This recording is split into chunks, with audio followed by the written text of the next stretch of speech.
నమస్తే, welcome to ISR 9 news. ముందుగా headlines. సముద్రపు దొంగల ఆధీనంలో బంగ్లా షిప్, స్పందించిన భారత యుద్ధ నౌక.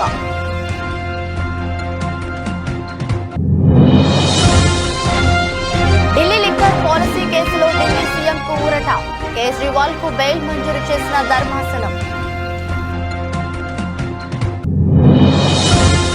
జనసేన నేత పోతుల మహేష్ కు షాక్, పొత్తులో భాగంగా సీటును బీజేపీకి కేటాయించాలని నిర్ణయించిన కూటమి.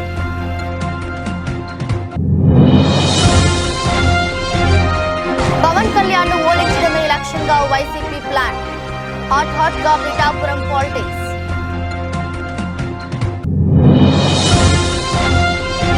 రాత్రంతా ఈడీ ప్రధాన కార్యాలయంలోనే ఎమ్మెల్సీ కవిత, ఇవాళ కోర్టులో హాజరుపరచనున్న ఈడీ.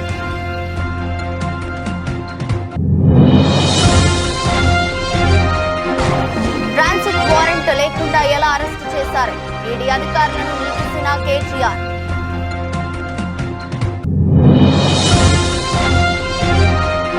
సుప్రీంకోర్టుకు వెళ్తామన్న హరీష్ రావు, రాష్ట్ర వ్యాప్త ఉద్యమానికి బీఆర్ఎస్ పిలుపు.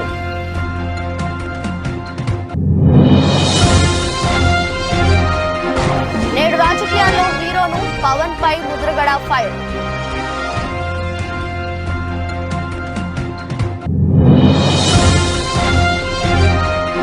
ఫైనల్స్ కు దూసుకెళ్లిన ఆర్బీసీ జట్టు, ఆటగాళ్ల సంబరాలు.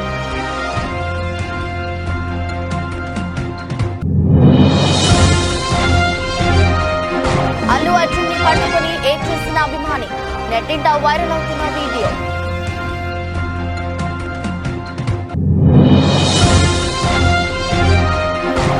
కొత్త ఈవీ పాలసీని ఆమోదించిన కేంద్రం, ఇక టెస్లాకు లైన్ క్లియర్. సముద్రపు దొంగల ఆధీనంలో ఉన్న బంగ్లాదేశ్ షిప్ ద్వారా అత్యవసర సందేశం వచ్చింది. దీంతో భారత నివా కదాలినానికి చెందిన యుద్ధ నౌక స్పందించింది. బంగ్లాదేశ్ షిప్ ను నిరంతరం గమనిస్తున్నట్లు ఇండియన్ నేవీ పేర్కొంది.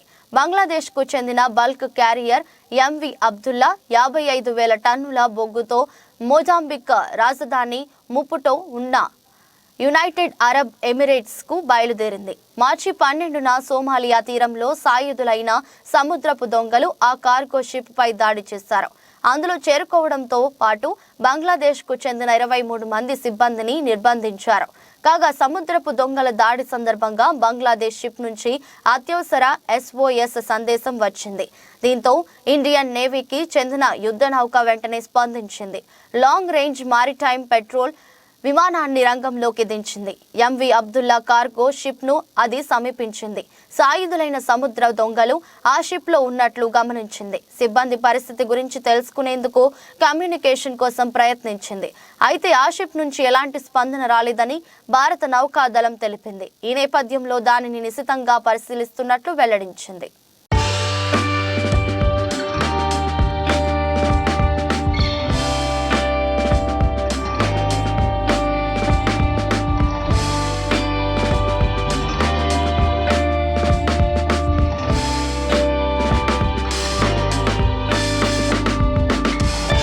ఢిల్లీ లిక్కర్ పాలసీ కేసులో ఢిల్లీ సీఎం అరవింద్ కేజ్రీవాల్ కు ఊరట లభించింది. కేజ్రీవాల్ కు రౌస్ అవెన్యూ కోర్టు ముందస్తు బెయిల్ మంజూరు చేసింది. ఈడీ 8 సార్లు సమన్లు జారీ చేసినప్పటికీ విచారణకు హాజరు కాకపోవడంతో దర్యాప్తు సంస్థ ఢిల్లీ కోర్టు మెట్లెక్కింది. దీంతో నేడు తమ ముందు హాజరు కావాలని కోర్టు ఆదేశించిన విషయం తెలిసిందే. ఈ నేపథ్యంలో శనివారం ఉదయం విచారణకు హాజరైన కేజ్రీవాల్ కు న్యాయస్థానం షరతులతో కూడిన బెయిల్ మంజూరు చేసింది. 1,00,000 పూచీకత్తు, 15,000 బాండ్ సమర్పించాలని స్పష్టం చేసింది. అనంతరం న్యాయమూర్తి అనుమతితో కోర్టు నుంచి కేజ్రీవాల్ వెళ్లిపోయారు.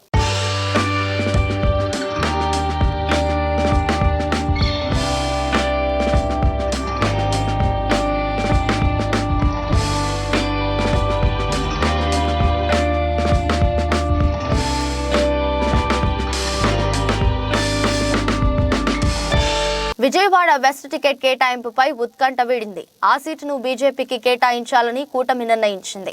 ఇప్పటి వరకు విజయవాడ వెస్ట్ టికెట్ ను జనసేనకే కేటాయిస్తారని ప్రచారం జరిగింది. జనసేన తరపున పోతిన మహేష్ పోటీకి సిద్ధమయ్యారు. కానీ ఆ సీటుని పొత్తులో భాగంగా బీజేపీకి వెళ్లిపోయింది. బీజేపీ అధిష్టానం అభ్యర్థి ఎంపికపై అన్వేషణ మొదలుపెట్టింది. విజయవాడ వెస్ట్ సీటు కోసం బీజేపీ నుంచి 3 నేతలు పోటీ పడుతున్నారు. బీసీ సామాజిక వర్గానికి చెందిన అడ్డూరి శ్రీరామ్, గోలగాని రవికృష్ణ టికెట్ ఆశిస్తున్నారు. ఆర్యవైశ్య సామాజిక వర్గానికి చెందిన పోలిశెట్టి రవికుమార్ కూడా విజయవాడ పశ్చిమ నుంచి పోటీ చేసేందుకు ఆసక్తిగా ఉన్నారు. మొత్తానికి 1-2 రోజుల్లో విజయవాడ వెస్ట్ అభ్యర్థిపై క్లారిటీ రానుంది.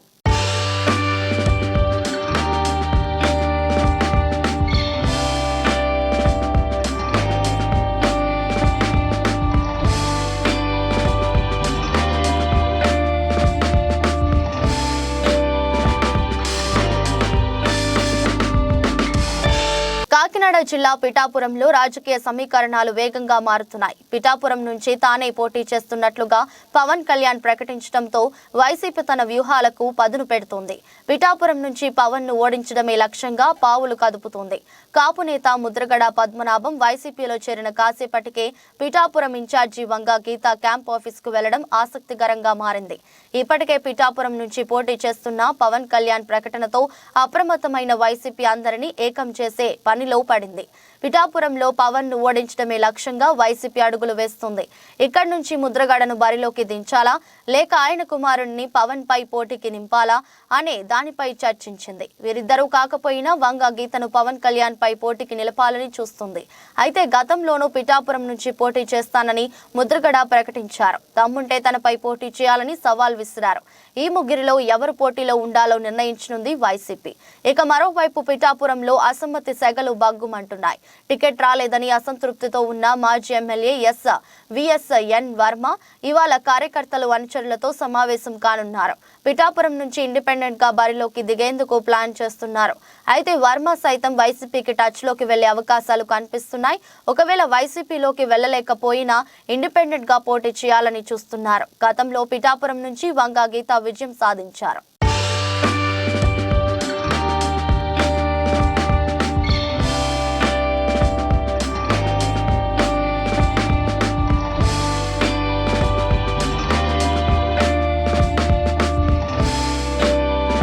సంచలనం సృష్టించిన ఢిల్లీ లిక్కర్ స్కామ్ కేసులో బీఆర్ఎస్ ఎమ్మెల్సీ కవితను శుక్రవారం ఈడీ అధికారులు అరెస్టు చేసిన విషయం తెలిసిందే. ఈ కేసు తెర మీదకు వచ్చిన 1.5 తరువాత కవిత అరెస్ట్ అయ్యారు. సౌత్ గ్రూప్ సభ్యుల్లో కవితదే చివరి అరెస్ట్ అయిన వారు ఇచ్చిన స్టేట్మెంట్ల ఆధారంగా పలుమార్లు నోటీసులు ఇచ్చి విచారించారు. ఈ నేపథ్యంలోనే శుక్రవారం కవిత ఇంట్లో రైడ్స్ చేసి ఈడీ అధికారులు ఆమెను అరెస్టు చేశారు.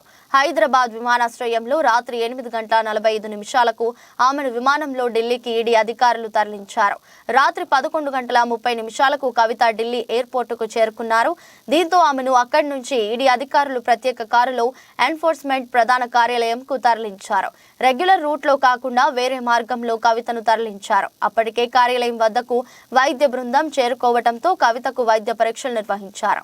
కవిత రాత్రంతా ఈడీ కార్యాలయంలోనే ఉన్నారు. కవిత వెంట ఆమె భర్త అనిల్ కుమార్, న్యాయవాది మోహిత్ రావు ఉన్నారు. ఈడీ కార్యాలయం వద్ద 144 సెక్షన్ విధించారు. భారీగా పోలీసులను మోహరించారు. బారికేడ్లు ఏర్పాటు చేసి కట్టుదిట్టమైన భద్రతను ఏర్పాటు చేశారు. ఈడీ కార్యాలయంకు వెళ్లే 3 మార్గాల్లో 2 మూసివేశారు. బీఆర్ఎస్ శ్రేణులు నిరసనకు దిగే అవకాశం ఉండటంతో భద్రతను కట్టుదిట్టం చేశారు. కవితను ఇవాళ ఢిల్లీలోని రౌస్ అవెన్యూ కోర్టులో ఈడీ అధికారులు హాజరుపరచనున్నారు. Liquor policy, money laundering case దర్యాప్తు కోసం నాగ్పాల్ బెంచ్ ముందు హాజరుపరచనున్నారు. కవితను ఈడీ అధికారులు కస్టడీకి కోరనున్నారు.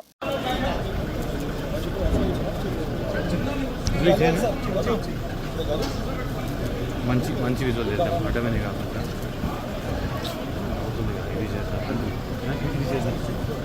ధైర్యం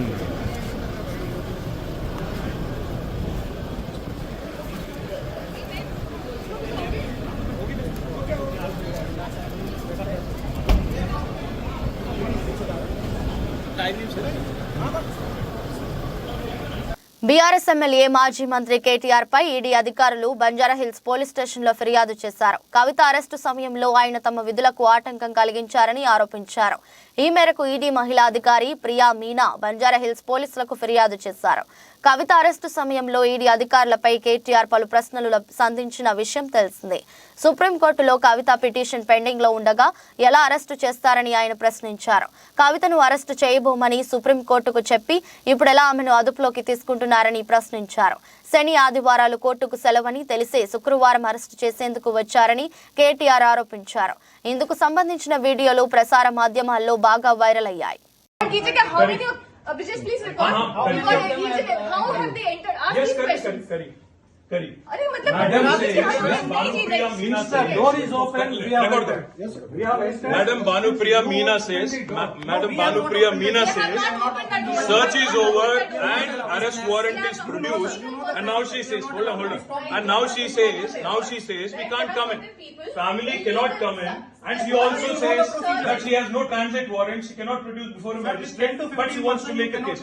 Listen, you have given an undertaking in Supreme Court, and now you're violating it. You're in serious trouble. You're in serious trouble. You have the legal remedy always available. I'm telling you, you have come here on a Friday. Delhi liquor scam కేసులో BRS MLC కవితను ED అధికారులు arrest చేసిన నేపథ్యంలో దీనిపై మాజీ మంత్రి హరీష్ రావు మండిపడ్డారు. ఇవాళ ఆయన హైదరాబాద్ లో మీడియా సమావేశంలో మాట్లాడుతూ రాజకీయ కుట్రలో భాగంగానే కవితను అరెస్టు చేశారని చెప్పారు. కవిత అరెస్టును సుప్రీంకోర్టులో ఎదుర్కొంటామని తెలిపారు. మహిళలను ఈడీ అరెస్టు చేసే విషయంలో సుప్రీంకోర్టు విచారణ జరుగుతుందని అన్నారు. కవితను ఉన్నట్టుండి అత్యవసరంగా ఎందుకు అరెస్టు చేయాల్సి వచ్చిందని నిలదీశారు. కవిత అరెస్టు అప్రజాస్వామికమని హరీష్ రావు చెప్పారు. రాజకీయ దురుద్దేశంతో అరెస్టు చేశారని తెలిపారు. గత 18 నెలలుగా బీజేపీ నేతలు అరెస్టు చేస్తామని ప్రకటనలు చేస్తున్నారని అన్నారు. రేపు పార్లమెంట్ ఎన్నికల షెడ్యూల్ వస్తుందని, అందుకే రాజకీయ లబ్ధి కోసం కాంగ్రెస్ బీజేపీ కుట్రలు పన్నాయని చెప్పారు. తమకు అరెస్టులు వేధింపులు కొత్త కాదని తెలిపారు. మమతా బెనర్జీ, నళిని బెనర్జీ, కవిత కేసులపై సుప్రీంకోర్టు విచారిస్తుందని అన్నారు. పార్లమెంట్ ఎన్నికల్లో దెబ్బతీసేందుకు బీజేపీ కుట్రలు పన్నుతుందని చెప్పారు. కవిత అరెస్టుకు నిరసనగా అన్ని నియోజకవర్గాల్లో నిరసన కార్యక్రమాలు నిర్వహిస్తామని చెప్పారు. కాంగ్రెస్ బీజేపీ కుమ్మక్కైన ప్రజాక్షేత్రంలో ఎదుర్కొంటామని తెలిపారు. ఈ రెండు పార్టీలకు శిక్ష తప్పదని అన్నారు. కవిత అరెస్టుకు నిరసనగా రాష్ట్ర వ్యాప్త ఉద్యమం చేపడతామని బీఆర్ఎస్ ప్రకటించింది.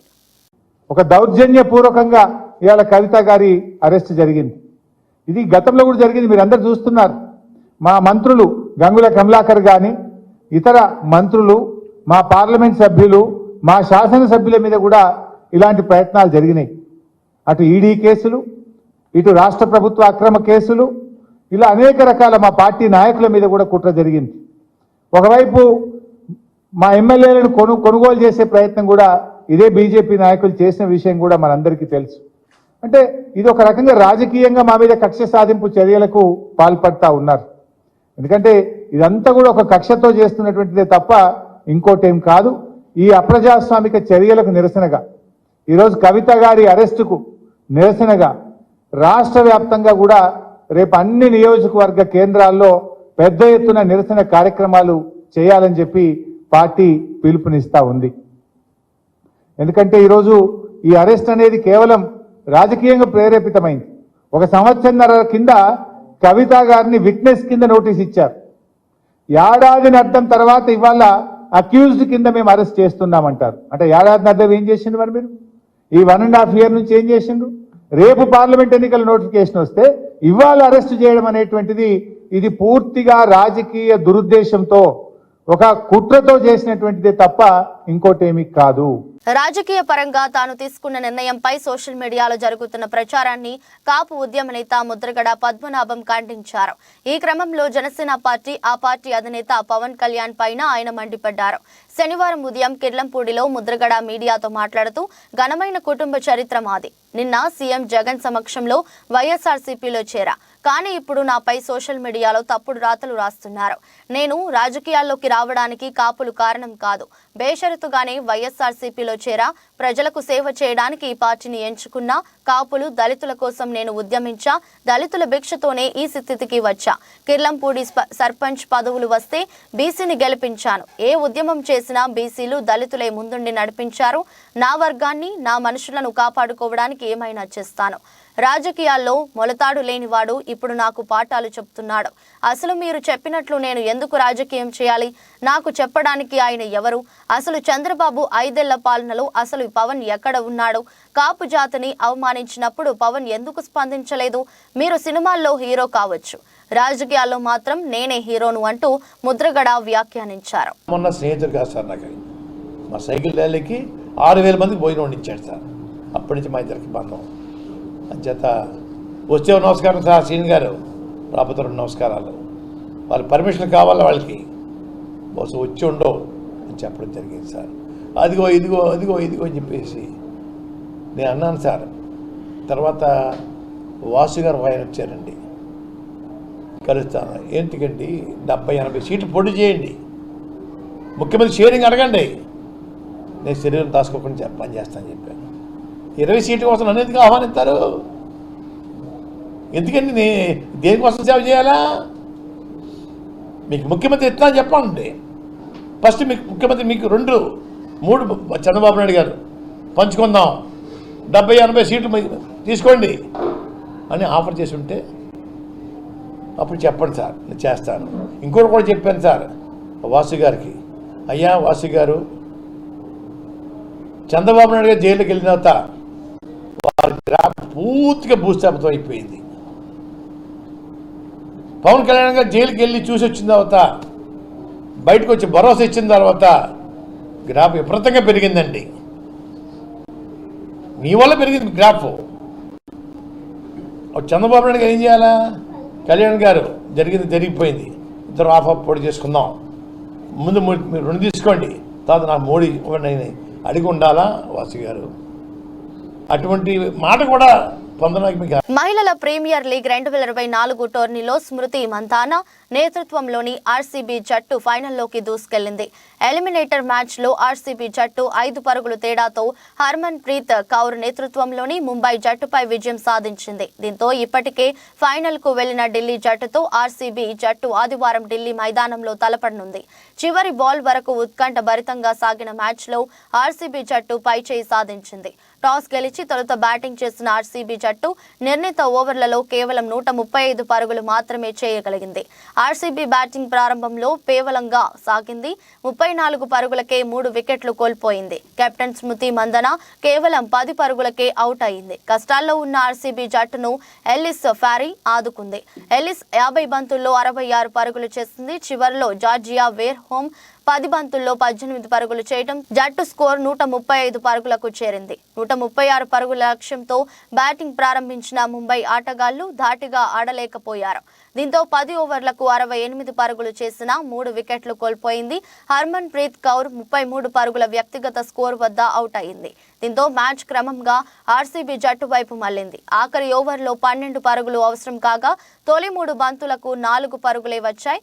4వ బంతికి పూజ 4ను అవుట్ అయింది. ఆ తరువాత 2 బంతులకు 2 పరుగులు రావడంతో ముంబై జట్టు నిర్ణీత ఓవర్లలో 130 పరుగులు మాత్రమే చేయగలిగింది.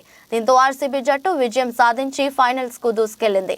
ఫైనల్స్ కు చేరడంతో ఆర్సీబీ జట్టు ప్లేయర్లు సంబరాలు చేసుకుంటున్నారు. ఇందుకు సంబంధించిన వీడియో సోషల్ మీడియాలో వైరల్ గా మారింది.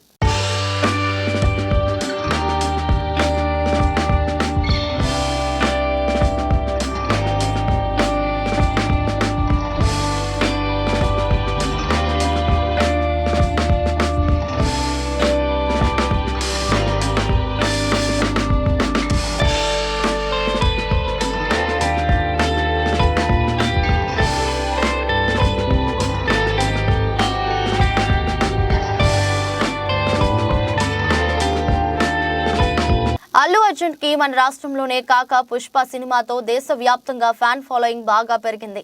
అల్లు అర్జున్ ఆర్మీ అని అభిమానులు హంగామా చేస్తుంటారు. ప్రస్తుతం అల్లు అర్జున్ పుష్ప 2 సినిమా షూట్ లో బిజీగా ఉన్నారు. ఇటీవల వైజాగ్ కి అల్లు అర్జున్ వెళ్తే అభిమానులు భారీగా వచ్చి బన్నీని ర్యాలీగా తీసుకువెళ్లిన సంగతి తెలిసిందే. ఇక ఫేవరెట్ హీరోలని కలవాలని, వాళ్లతో ఫోటోలు దిగాలని, వారితో మాట్లాడాలని అభిమానులు ఎదురు చూస్తుంటారు. ఒక్కోసారి సినిమా ఈవెంట్స్ లో సడన్ గా స్టేజ్ ఎక్కేసి తమ హీరోని కలవాలని కూడా ప్రయత్నిస్తుంటారు అభిమానులు. కొంతమంది తమ హీరోని కలిస్తే ఆనందంతో సంబరపడతారు. తాజాగా ఓ అభిమాని అల్లు అర్జున్ ని కలిశాడు. దీంతో అల్లు అర్జున్ ని హత్తుకొని ఆనందంతో ఏడ్చాడు. బన్నీ సెక్యూరిటీ అతన్ని పక్కకి పంపించేద్దామని ట్రై చేసినా అల్లు అర్జున్ వారించి అతన్ని ఓదార్చాడు. అల్లు అర్జున్ ఆ అభిమానిని దగ్గరికి తీసుకుని హత్తుకొని ఓదార్చాడు. దీంతో ఆ అభిమాని చాలా సంతోషంగా పొంగిపోయాడు. ఈ వీడియో ప్రస్తుతం సోషల్ మీడియాలో వైరల్ గా మారింది. ఇది కదా మా హీరో అంటూ బన్నీ అభిమానులు ఈ వీడియోను తెగ షేర్ చేస్తున్నారు. ఈ సంఘటనతో మరోసారి బన్నీని అంతా అభినందిస్తున్నారు.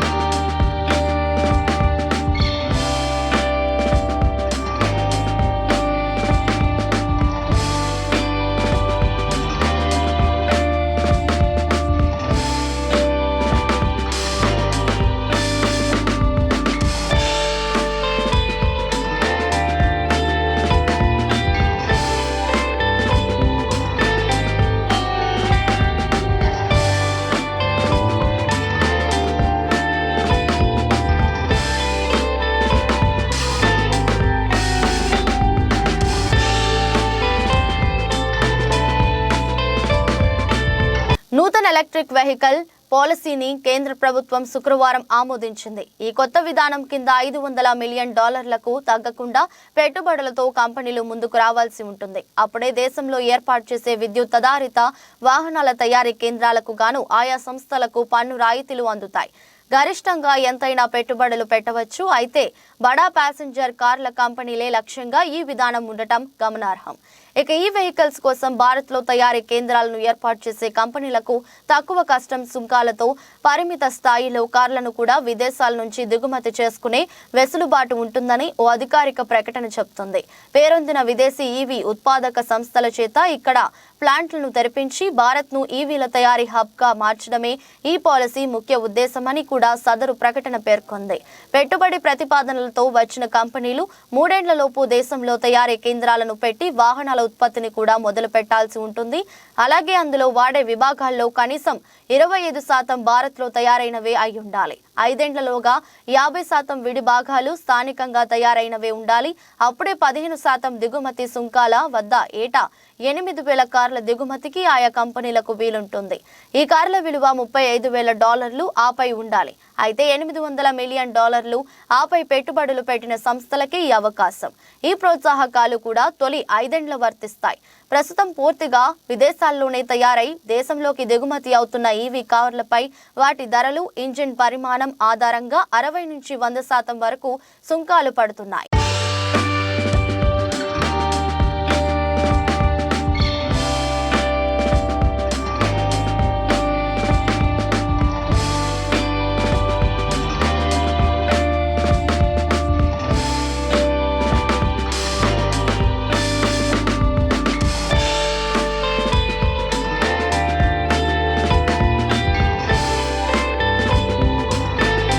పలాస మండలం బొడ్డపాడు సచివాలయం పరిధిలో నూతనంగా నిర్మించిన ఎస్సీ కమ్యూనిటీ హాల్ మరియు విలేజ్ హెల్త్ క్లినిక్ ను పార్టీ నాయకులతో కలిసి ప్రారంభించిన రాష్ట్ర పశుసంవర్ధక, పాడి పరిశ్రమ మరియు మత్స్యశాఖ మాత్యులు doctor Seediri Appalaraju.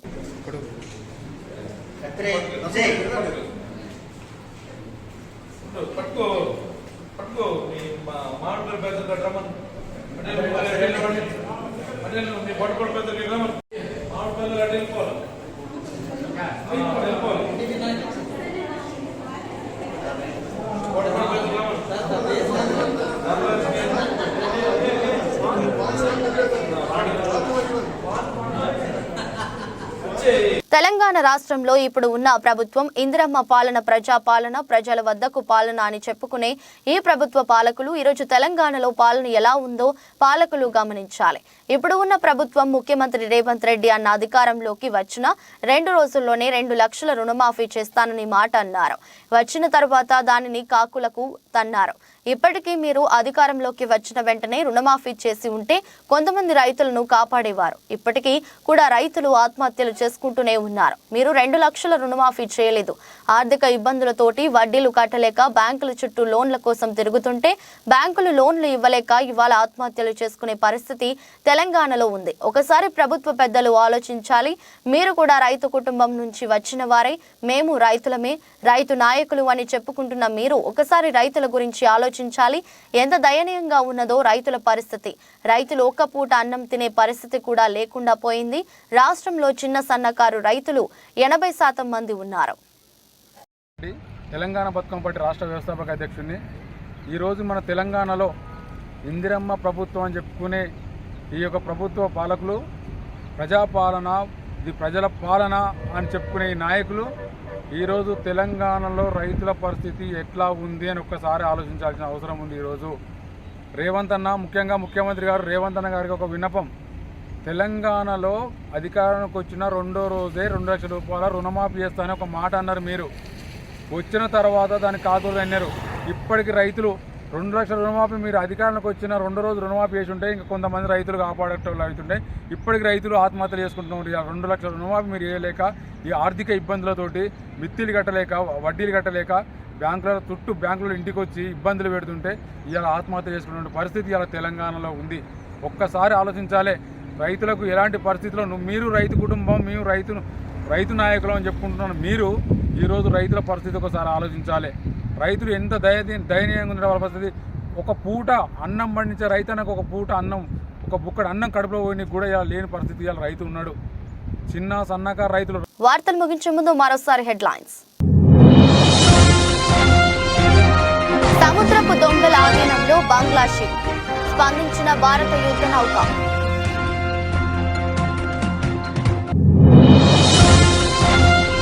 Delhi liquor policy కేసులో ఢిల్లీ సీఎంకు ఊరట. కేజ్రీవాల్ కు బెయిల్ మంజూరు చేసిన ధర్మాసనం. జనసేన నేత పోతుల మహేష్ కు షాక్. పొత్తులో భాగంగా సీటును బీజేపీకి కేటాయించాలని నిర్ణయించిన కూటమి.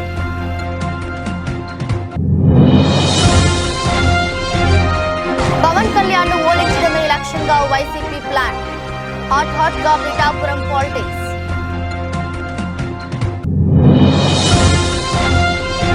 రాత్రంతా ఈడీ ప్రధాన కార్యాలయంలోనే ఎమ్మెల్సీ కవిత. ఇవాళ కోర్టులో హాజరుపరచనున్న ఈడీ.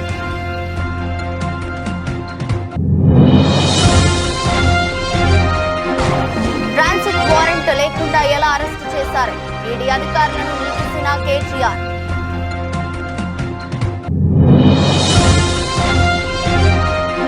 సుప్రీంకోర్టుకు వెళ్తామన్న హరీష్ రావు. రాష్ట్ర వ్యాప్త ఉద్యమానికి బీఆర్ఎస్ పిలుపు.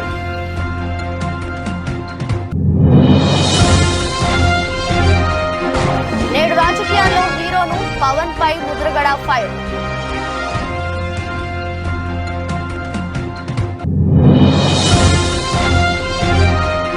ఫైనల్స్ కు దూసుకెళ్లిన ఆర్బీసీ జట్టు. ఆటగాళ్ల సంబరాలు.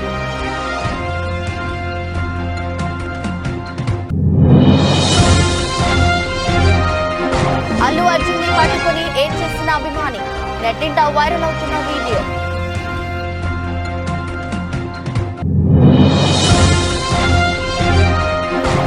కొత్త ఈవీ పాలసీని ఆమోదించిన కేంద్రం. ఇక టెస్లాకు లైన్ క్లియర్. ఇది రాష్ట్ర బులెటిన్. మరో బులెటిన్లో మళ్ళీ కలుద్దాం. అంతవరకు సెలవు. నమస్కారం.